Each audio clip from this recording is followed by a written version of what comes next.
لبیک لبیک یا اخوتنا لبیک القدس لنا لبیک.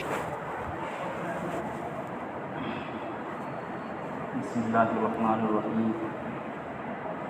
الحمد للہ رب العالمین والصلاة والسلام علی سید الانبیاء والمرسلین وعلی آلہ واصحابہ اجمعین. اما بعد فاعوذ باللہ من الشیطان الرجیم. بسم اللہ الرحمن الرحیم. وقال اللہ تبارک وتعالی فی القرآن المجید ودوا لو تکفرون کما کفروا فتکونون سواء. وقال النبی صلی اللہ علیہ وسلم لَيَخْرُجَنَّ مِنْهُ أَفْوَاجًا كَمَا دَخَلُوا فِيهِ أَفْوَاجًا أو كما قال علیہ الصلاۃ والتسلیم.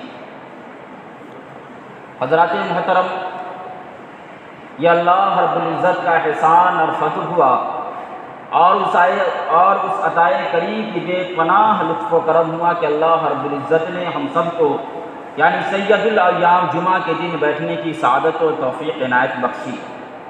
میرے محترم بزرگوں اور دوستوں، میں نے خطبے کے درمیان قرآن کریم کی چند آیات کی تلاوت کی ہے اور حدیث مبارکہ کی تلاوت کی ہے.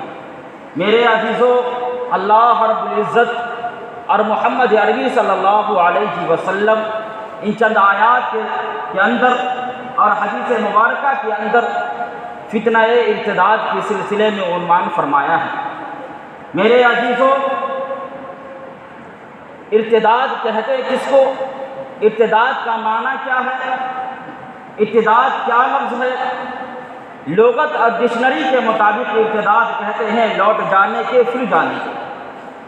اور اصطلاح شرع میں، شریعت کی اصطلاح میں ارتداد کے معنی راہ حق سے نکل جانے کے ہیں، یعنی شریعت کے جو حدود اور دائرہ ہے اس حدود اور دائرے سے نکل کر مرتد ہو جانے. میرے عزیزوں، اور جو نکلنے والے شخص کو مرتد کہا جاتا ہے. ارتداد کی دو قسمیں علماء نے تقسیم کی ہے. ایک یہ ہے کہ کوئی آدمی صاف لفظوں میں کہے کہ میں اسلام کو چھوڑ کر دوسرے مذہب کو اختیار کروں، چاہے وہ یہودی ہو جائے، چاہے وہ عیسائی ہو جائے، چاہے وہ غیر مسلم ہو جائے، ہندو ہو جائے. دوسرا مقصد یہ ہے، دوسری شکل یہ ہے کہ ایک آدمی مذہب اسلام کے اندر ہے، مسلمانوں کی شکل و صورت اختیار کر بیٹھا ہے، مسلمانوں کی بستی کے اندر رہتا ہے، لیکن وہ اللہ کی وحدانیت کا انکار کرتا ہے، قرآن کریم کا انکار کرتا ہے، رسول کی رسالت کا انکار کرتا ہے، تو وہ بھی شخص مرتد ہو گیا. میرے عزیزوں، نوجوانوں، ارتداد مرتد ہونے کی وجہ، اب مرتد ہونے کے کیا نقصانات ہیں؟ سب سے پہلا نقصان یہ ہے کہ وہ مذہب اسلام جو عظیم قیمتی سرمایہ اسلام نے اسے ایمان کی دولت دی، وہ ایمان کو چھوڑ بیٹھ گیا. دوسرا یہ ہے کہ وہ حبطت اعمالہم فی الدنیا والآخرہ، کہ انہوں نے جتنے بھی زمین کے اندر اعمال کیے، نیک اعمال کیے، روزے رکھے، نماز پڑھے، حج کیے، اگر کوئی شخص مرتد ہو جائے، یہودی ہو جائے، نصرانی ہو جائے، غیر مسلم ہو جائے، تو ان کے تمام مال برباد و ہلاک ہو جاتے ہیں. سب سے دوسرا نقصان یہ ہے میرے محترم بزرگوں، اگر اسلامی حکومت ہو تو ایسے شخص جو خدا کی وحدانیت کا انکار کرتا ہو، رسول کی رسالت کا انکار کرتا ہو، تو ایسے شخص کو سر بازار کے اندر لوگوں کے سامنے سر قلم کر دینی چاہیے جو خدا کی رسالت کا انکار کرتا ہو، خدا کی وحدانیت کا انکار کرتا ہو. میرے عزیزوں، آج فی زمانینا یہ پرفتن دور کے اندر آج جو مسلم ہے اپنی بیزاتی زبوحالی کی وجہ سے جن شرور و فتن کے دو چار ہے، ان شدید ترین فتنوں میں فتنہ ارتداد سر فہرست ہے. بقول مفکر اسلام حضرت مولانا ابو الحسن علی میاں ندوی نور اللہ مرقدہ نے فرمایا تھا کہ دیگر فتنے جو ہے وقت کے ساتھ مزمحل اور معطل ہونے والے ہیں، یعنی وقت کے ساتھ فنا اور ان کا وجود ختم ہو جانے والا ہے، لیکن فتنہ ارتداد جو دیر پا اور مؤثر ترین فتنہ جو کافی دیر تک رہنے والا ہے. میرے عزیزوں، یہ فتنہ آج ہم اس فتنے کی حساسیت کو قرآن کریم کے اور حدیث مبارکہ سے جائزہ لیتے ہیں تو قرآن کریم کہتا ہے وَدُّوا لَوْ تَكْفُرُونَ كَمَا كَفَرُوا فَتَكُونُونَ سَوَاءً، کہ ان کی خواہش ہے، یہ غیر مسلموں ہندوؤں کی خواہش ہے، یہود و نصارہ کی خواہش ہے کہ تم بھی کافر ہو جاؤ جیسا کہ یہ کافر ہے، تاکہ معاملہ برابر سرابر ہو جائے، تمہارے دل کے اندر ایمان جیسی عظیم قیمتی سرمایہ ہے وہ ختم ہو جائے۔ ایک جگہ ارشاد فرمایا وَلَا يَزَالُونَكُمْ، یہ کافر تم سے لڑتے رہیں گے، جھگڑتے رہیں گے، یہاں تک کہ ان کی خواہش ہے کہ تم بھی مرتد ہو جاؤ، تم بھی کافر ہو جاؤ، تم بھی ہندو ہو جاؤ، تم بھی غیر مسلم ہو جاؤ، تم بھی یہود و نصارہ ہو جاؤ۔ ایک جگہ ارشاد فرمایا وَلَن تَرْضَىٰ إِلَىٰ آخِرِهِ، قرآن کریم نے فرمایا کہ یہ ان کی سازش ہے مکمل طور پہ کہ تم بھی کافر ہو جاؤ، مرتد ہو جاؤ، تاکہ یہ ایک بڑی جماعت تیار ہو جائے۔ میرے محترم بزرگوں اور دوستوں، اللہ کے نبی نے فرمایا لَيَخْرُجَنَّ مِنْهُمْ أَفْوَاجًا كَمَا دَخَلُوا فِيهِ أَفْوَاجًا، کہ لوگ فوج در فوج مذہب اسلام سے نکلیں گے جس طریقے سے فوج در فوج مذہب اسلام کے اندر داخل ہوئے۔ آج ارتداد کا پہلا سبب اور وجہ جو ہے ایک بھیانک عالمی سازش ہے، خواہ وہ اسلامی تعلیمات کے اشکالات و اعتراضات کی مسلح دھار باری ہو، یا ایک سادہ مسلمان کے اذہان کے اندر شکوک و شبہات کے وہ پیش کر دیا جائے، یا ان کے نوجوانوں کے سامنے اپنی حسیناؤں کو پیش کر کے ان کے جذبات اور احساسات کو برانگیختہ کرنے کی شکل و صورت۔ دوسری شکل و صورت غربت، افلاس، فقر و فاقہ ہے۔ آج ان کی ایک مکمل سازش ہے کہ مسلمانوں پہ ایسا حالات ڈالے جائے کہ مسلمان بے روزگار ہو جائے اور وہ ارتداد کا دلدادہ ہو جائے، یعنی وہ مرتد ہو جائے، دین اسلام کو چھوڑ گئے۔ آج وہ حتی الفیصد وہ کامیاب ہو رہے ہیں۔ تیسری صورت خواہشات نفسانی کی پیروی کرنا ہے۔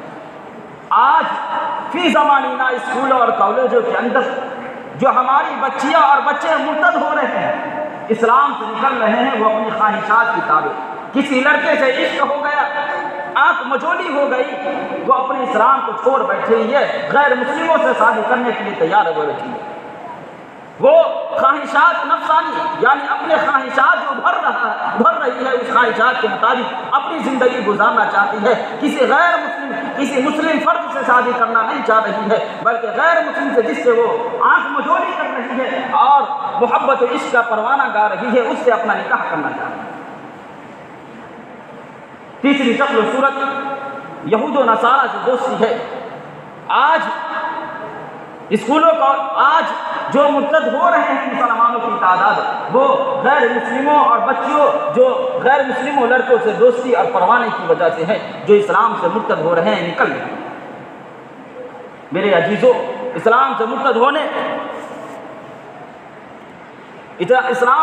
ہونے کی وجہ کہ ہمارے بچے، ہمارے گھروں کے اندر اسلامی تعلیمات نہیں ہیں، ہمارے گھر کے اندر قرآنی تعلیمات نہیں ہے، ہمارے گھر کے اندر ہماری لڑکیاں، ہماری بہنیں سیریلیں دیکھ رہی ہیں، ہمارے نوجوان، ہمارے مرد حضرات گھروں کے اندر ٹی وی پر، موبائل کے اندر فلم دیکھ رہے ہیں، ہمارا نوجوان گیم کھیل رہا ہے۔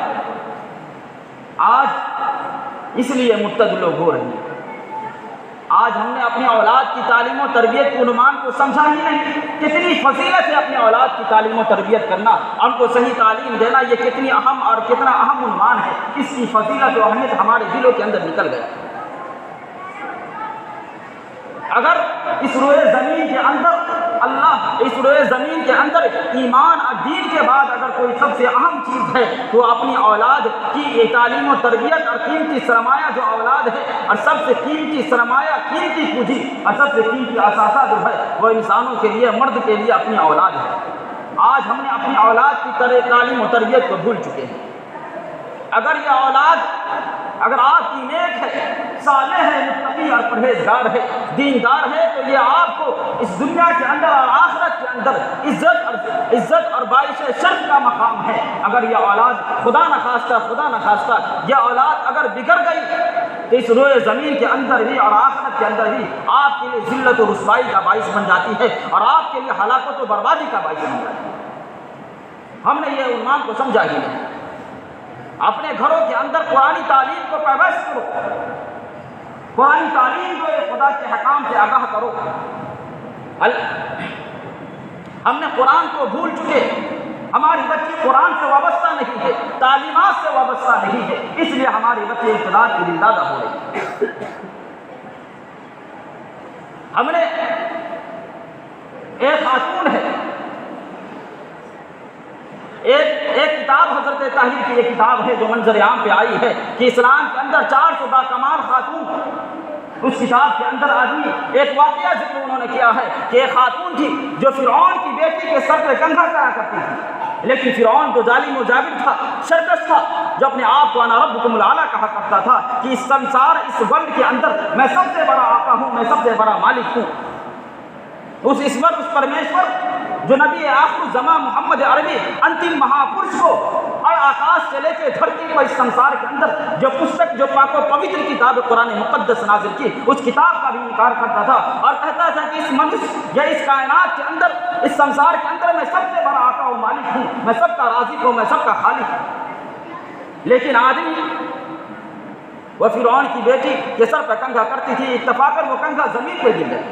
وہ خاتون وہ کنگھا اٹھانے کے وقت بسم اللہ الرحمن الرحیم پڑھی۔ وہ فرعون کی بیٹی کہنے لگی کہ تم کس دھرم کو مانتی ہو، کس دین کو، مذہب کو فالو کرتی ہو؟ ہمارے ابا تو اپنے آپ کو انا ربکم الاعلیٰ کہتے ہیں، خدا ہونے کا دعویٰ کرتے ہیں، پھر بھی کس دھرم کو مان رہی ہو؟ وہ کہنے لگی کہ میں حضرت موسیٰ علیہ السلام کے خدا پہ یقین رکھتی ہوں، جو میرا بھی ہے اور آپ کا بھی ہے اور فرعون کا بھی خدا ہے۔ وہ کہنے لگی کہ میں اپنے باپ سے شکایت کر دوں گی۔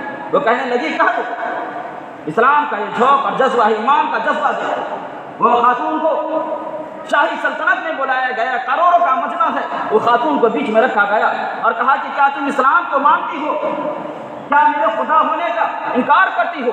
کہنے لگے کہ ہاں میں تجھے خدا نہیں مانتی ہوں۔ وہ کہنے لگے یہ ساری سلطنت ہمارے خدا کے خدا ہونے کے اقرار کر رہی ہے، تم انکار کریں ان کی سزا جانتی ہو؟